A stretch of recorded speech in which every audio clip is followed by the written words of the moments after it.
कलयुग चल रहा है और कलयुग में सबसे ज़्यादा अगर कोई ग्रह की बात चल रही है या एस्ट्रोलॉजी की बात चल रही है तो कौन सा ग्रह इस समय ऐसा है जो हमें सब कुछ जिसके हिसाब से अगर हम काम करें तो जो हम चाहते हैं वो हमें मिल सकता है। वैसे सभी के सभी ग्रह हमें जो हम चाहते हैं और हम अगर उनकी एनर्जीज, उनकी कैरेक्टरिस्टिक्स, उनकी क्वालिटीज़ के अकॉर्डिंग वर्क करें अपनी लाइफ में तो सभी ग्रह हमें अच्छा रिजल्ट्स देते हैं।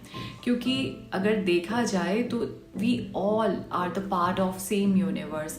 ग्रह जो हैं, ह्यूमन बींग्स जो हैं, ये सब लोग, जो सब चीज़ें जो हैं वो एक ही यूनिवर्स का पार्ट है। तो एनर्जी तो सेम है, बट अगर हम किसी की एनर्जी के अकॉर्डिंग वर्क नहीं करते, यानी कि अगर आपको किसी भी ग्रह के अच्छे प्रभाव चाहिए तो आपको उस ग्रह की क्वालिटीज़, उस ग्रह की कैरेक्टरिस्टिक्स, उस ग्रह के कारक समझने चाहिए और उसके हिसाब से काम करना चाहिए। यदि आप उस हिसाब से काम नहीं करते तो बिल्कुल जायज़ है कि उस ग्रह के अच्छे इफ़ेक्ट्स आपको नहीं मिलेंगे। तब आप कहेंगे कि ये ग्रह नेगेटिव है या ये ग्रह मुझ पर भारी है, या बहुत तरह की लैंग्वेज जो है वो यूज़ की जाती है।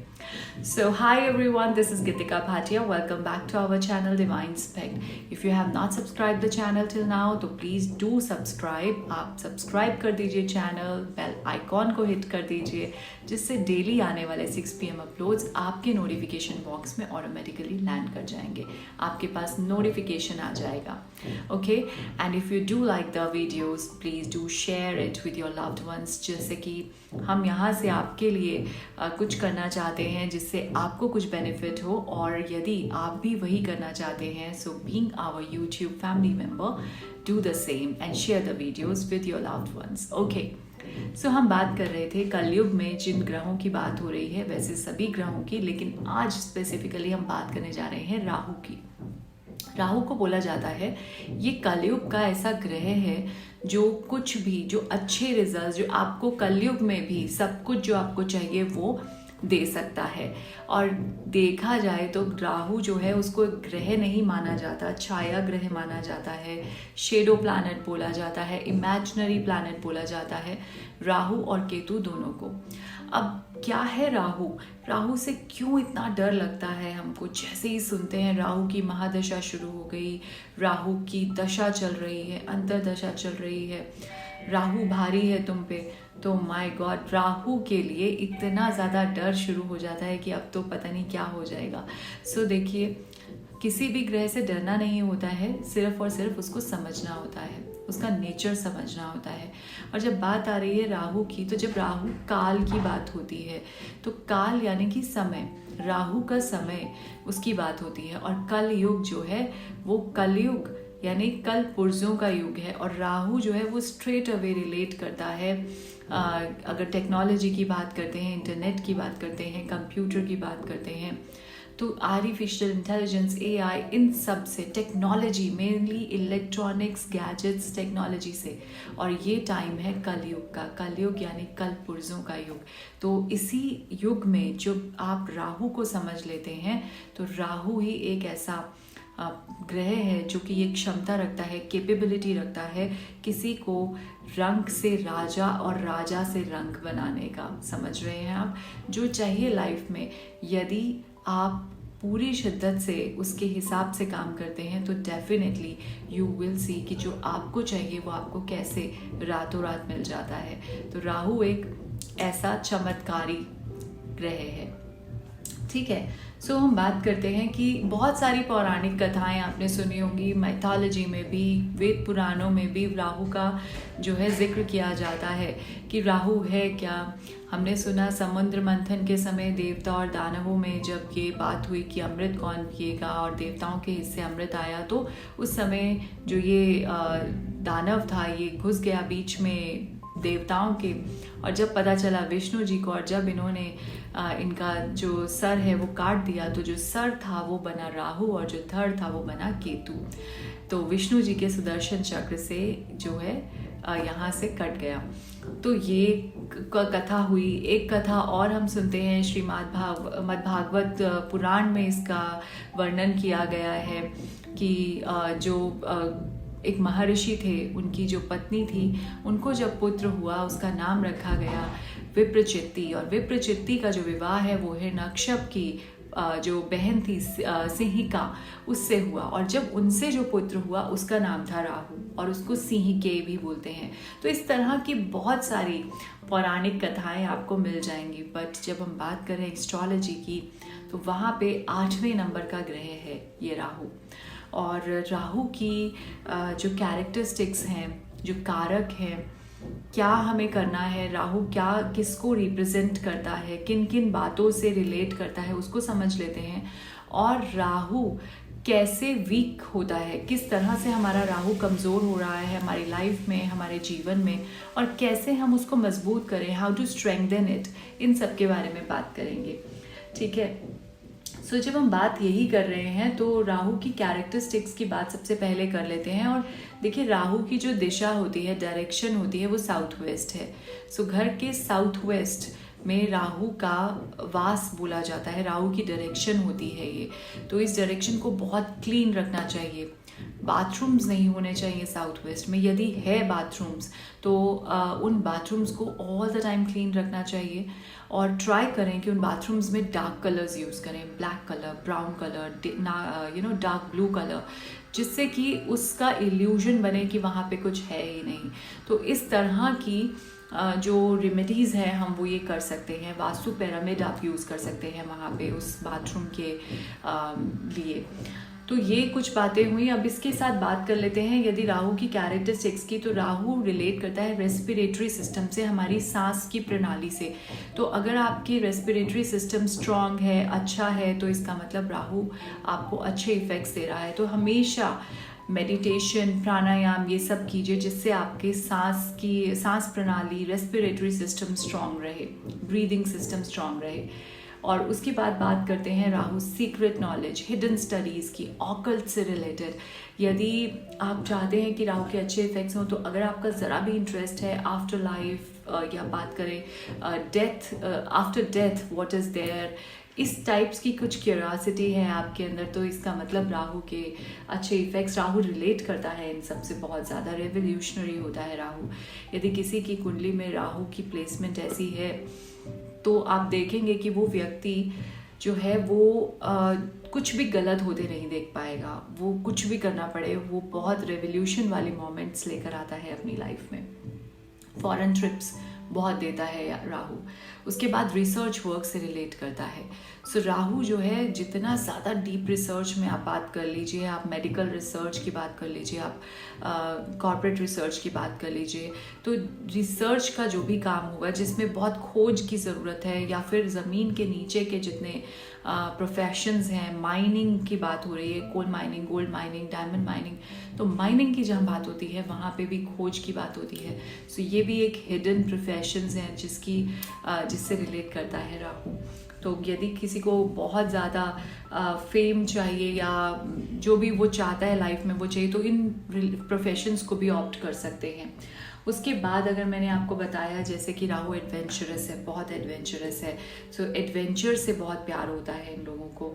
मोबाइल, कंप्यूटर, इंटरनेट, एआई, ये सब चीज़ें, टेक्नोलॉजी, इलेक्ट्रॉनिक्स, इन सब से रिलेट करता है राहु। यदि आपको राहु के अच्छे इफेक्ट्स चाहिए, सो आपको इन सभी चीज़ों से कुछ अच्छा करना, कुछ अच्छा लोगों के लिए करना, ये उन सब बातों के लिए आप इन सब टेक्नोलॉजी को यूज़ करें तो राहु के अच्छे इफेक्ट्स आप देखेंगे।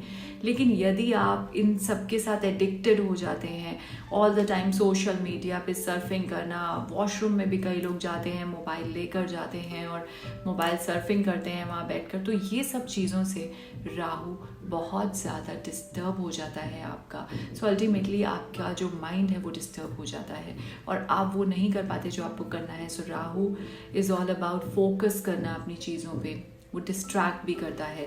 सो या drug addiction, the worst thing, ये भी एक राहु की कैरेक्टरिस्टिक है। अगर आपको लगता है कहीं भी कोई भी तरह से किसी भी टाइप के ड्रग्स का एडिक्शन हो रहा है तो तुरंत उसको छोड़ दीजिए।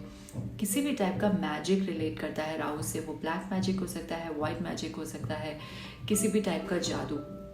लेकिन अगर आप उसको अच्छे के लिए यूज़ कर रहे हैं, किसी के लिए, लोगों के, सोसाइटी के लिए, तो वो आपको अच्छे इफ़ेक्ट्स देगा।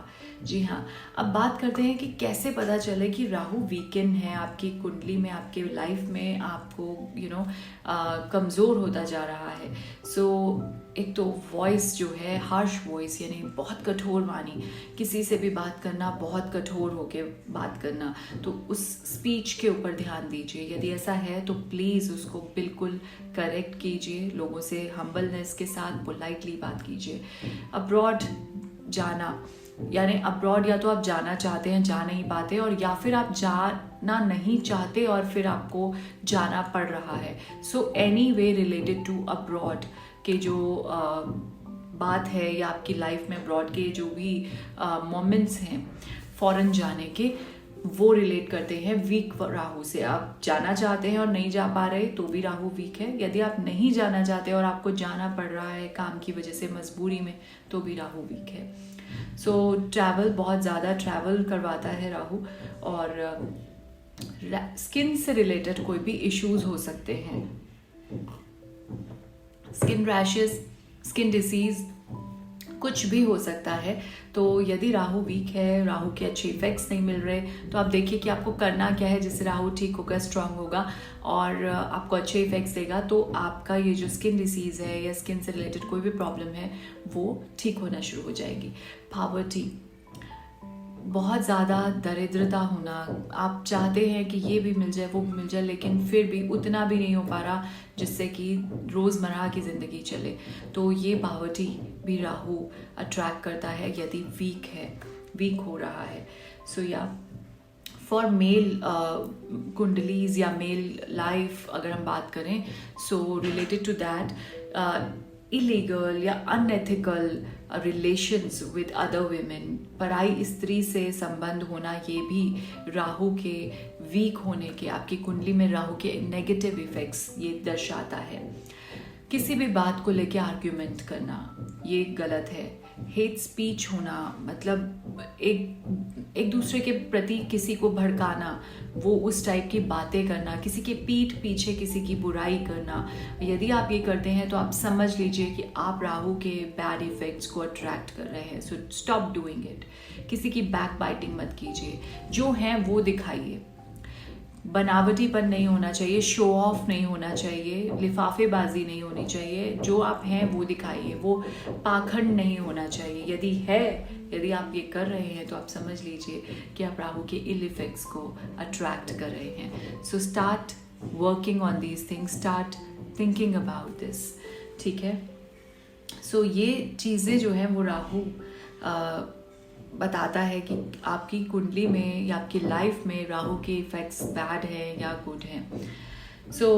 अगर बात करते हैं कि कैसे, क्या रेमेडीज ऑप्ट करें और किससे हमें स्ट्रांगनेस आएगी, तो सबसे पहली चीज़ है टेक्नोलॉजी, इलेक्ट्रॉनिक गैजेट्स।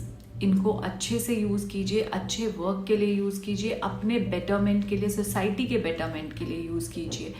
जस्ट ऐसे ही नहीं कि बस सर्फिंग करते जा रहे हैं और थंब अप डाउन स्क्रॉलिंग होती जा रही है, दैट्स इट, नो। रेमेडीज़ क्या है कि अमावस्या के दिन आपको पीपल के पेड़ के नीचे सरसों के तेल का दिया जलाना है। एवरी अमावस्या, एवरी मंथ की बात हो रही है ये, और जितना हो सके पुअर लोगों को डोनेट कीजिए, जो भी टर्म में आप करना चाहें। आप मॉनेटरी टर्म्स में करना चाहें, खाना देना चाहें, कपड़े देना चाहें, दान कीजिए उनके लिए। और उसके अलावा अगर बात करते हैं तो राहु जो है वो जब आप भोजन करते हैं, अगर आपकी डाइजेशन खराब है, राहु के इफ़ेक्ट्स अच्छे नहीं हैं। आपका डाइजेस्टिव सिस्टम खराब है, राहु के इफ़ेक्ट्स अच्छे नहीं हैं। यदि आपको उसको ठीक करना है तो राहु को शांत करने के लिए, राहु के अच्छे इफ़ेक्ट्स के लिए, या तो आप अपने किचन में बैठकर अपना फूड इनटेक करें, भोजन करें, या फिर किचन के आसपास बिल्कुल वहीं उसी डायरेक्शन में आपका डाइनिंग टेबल है, वहाँ आपको खाना खाना चाहिए।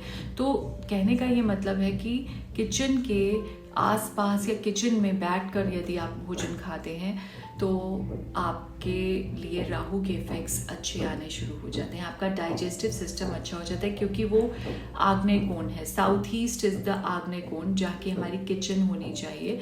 और जब आप उस डायरेक्शन में बैठकर अपना भोजन लेते हैं तो भोजन जो है वो बहुत अच्छे से पच जाता है, जिससे कि आप बाकी के काम अच्छे से कर पाते हैं। सो जी हाँ, ये बात है। और उसके अलावा आपको कभी भी डिहाइड्रेटेड नहीं रहना है, ऑल टाइम आपको हाइड्रेटेड रहना है। पानी का इंटेक बहुत अच्छा होना चाहिए बॉडी में। जितना पानी आपकी बॉडी को ज़रूरत है उतना पानी आप ज़रूर पीजिए। वाटर इंटेक अच्छा होना चाहिए। उसके अलावा मैंने बताया किसी भी टाइप का ड्रग एडिक्शन नहीं होना चाहिए। डेट्स कभी भी मत लें। कुछ भी हो जाए, कैसी भी ज़रूरत पड़ जाए, ट्राई कीजिए कम में निभा लें, लेकिन कर्ज मत लीजिए किसी से भी।